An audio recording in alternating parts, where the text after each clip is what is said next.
Why can't contenders beat these three guys? Charles Oliveira, Justin Gaethje, and Dustin Poirier just continue to stay on top. Despite being around 34 and 35, the age in which most fighters decline, this generation of lightweights have continued to stay on top of the division. And obviously excluding Islam Makhachev that one time, who will practically be the exception to everything I say in this video. Every time a new contender has tried to break into the top 3, they've been dealt with in amazing fashion, despite being expected to win by a decent amount by the odds makers.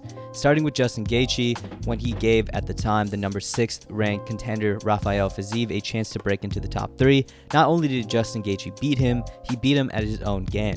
Fiziev is an insanely talented kickboxer who kept getting stopped in his tracks by Justin's power and newfound patience in his striking, and ultimately lost to a unanimous decision.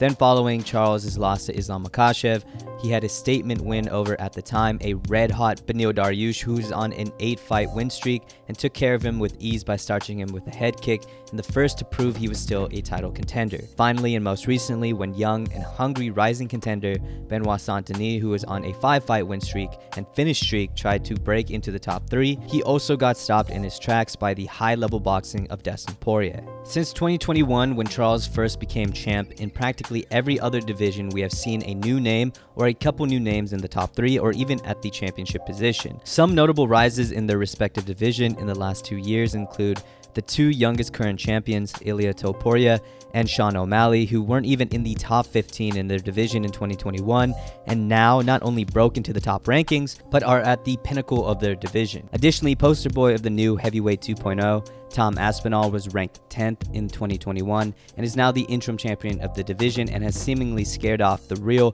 quote-unquote champ of the division. A lot can happen in 2 years or so, and again, practically every division has seen new talent shake up the top, but not lightweight. These are the rankings in 2021 for lightweight, and these are the current rankings in lightweight now. For the past 2 or 3 years, Charles Oliveira, Justin Gaethje, and Dustin Poirier have remained the top 3 contenders of the lightweight division and have defeated all newcomers in the top of the division. And with UFC 300 and his fight with new contender Arman Tsarukyan, where he's the underdog yet again, Charles Oliveira has another chance to keep this big 3 alive and keep the top 3 lightweights close to anyone new. These 3 legendary names in the lightweight division have continued to stay in the top 3 of the division for over 2 years now, but why? Why does it seem impossible to shake up these 3 guys from being the top contenders? Let's go back to 2021.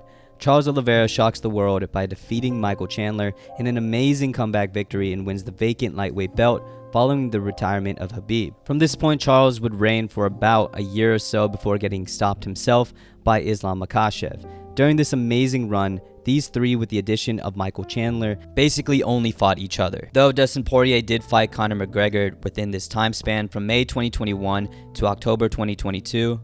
In that year and a half-ish, we saw almost every possible combination of fights between these 4 guys, and every one of them resulted in absolutely classic bangers. Like mentioned before, this run would start out hot with Charles Oliveira claiming the title from Michael Chandler, where he would come back from a disastrous first round and finish Chandler early in the second. Then we would be followed by a war between Justin Gaethje and Michael Chandler, where both guys landed in sustained strikes that would kill the average human. We would then go back to Charles Oliveira, who would first defend his title with Dustin Poirier by sustaining another bad first round, but eventually getting the finish in the third.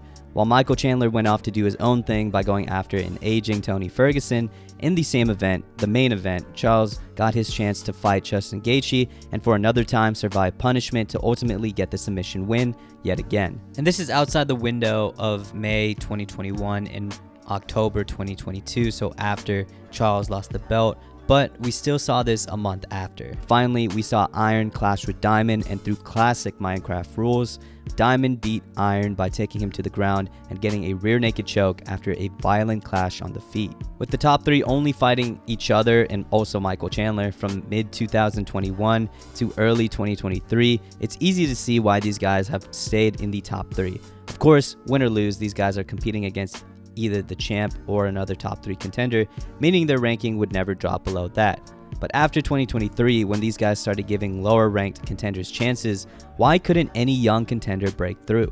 Fiziev tried, Beneil tried, and Benoit tried, and they were all on massive win streaks. Fiziev was on a 6-fight win streak before getting stopped by Justin Gaethje, which included a knockout over longtime ranked lightweight Renato Moicano and knockout over former lightweight champion Rafael dos Anjos. Beneil Dariush was on a massive 8-fight win streak, which included a banger win over Gamrot and another unfortunate beatdown over lightweight legend Tony Ferguson, but any hope of this win streak leading to Islam was all washed away when he faced Charles Oliveira. And finally, Benoit Saint-Denis, who was on a 5-fight win streak and finish streak, and though at times had Dustin backing up to the cage, he was still finished by the elite boxing of Dustin Poirier. They say iron sharpens iron, and I think the lightweight division is the perfect example of this. Not only did fighting the top 3 ranked guys in the division keep these lightweights technically ranked on top, but consistently getting reps with only the very best in the division made them so far and beyond better than the rest of the lightweights. Don't let those win streaks fool you, even if their opponent is coming off of a bad loss.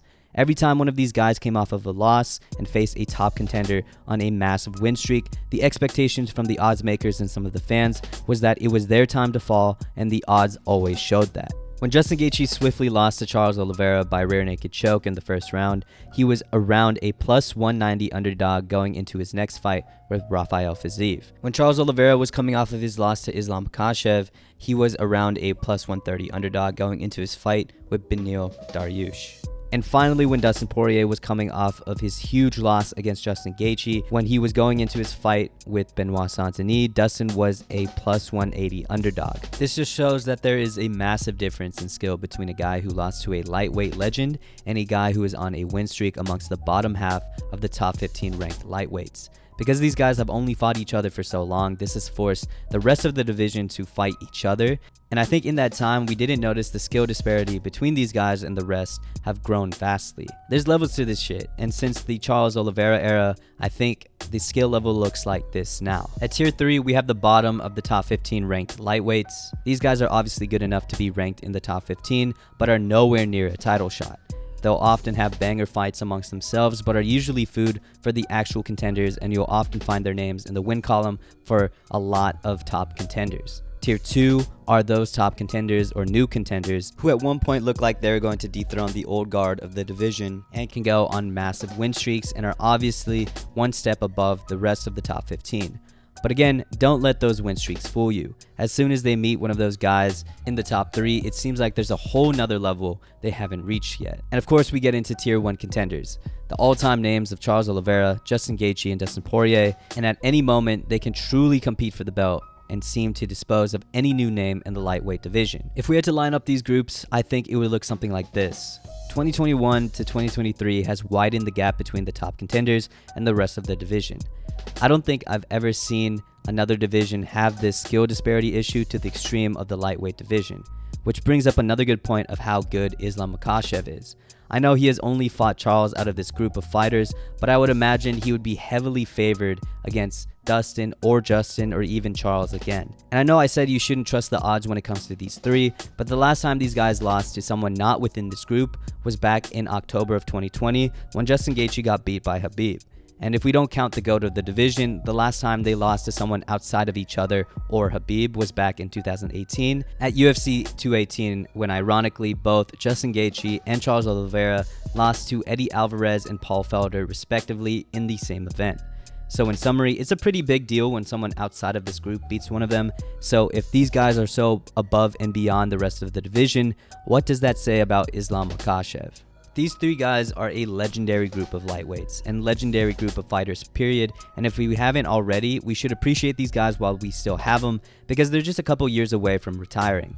I think well after they retire, we're going to see these guys similar to boxing's 4 kings if you add Michael Chandler.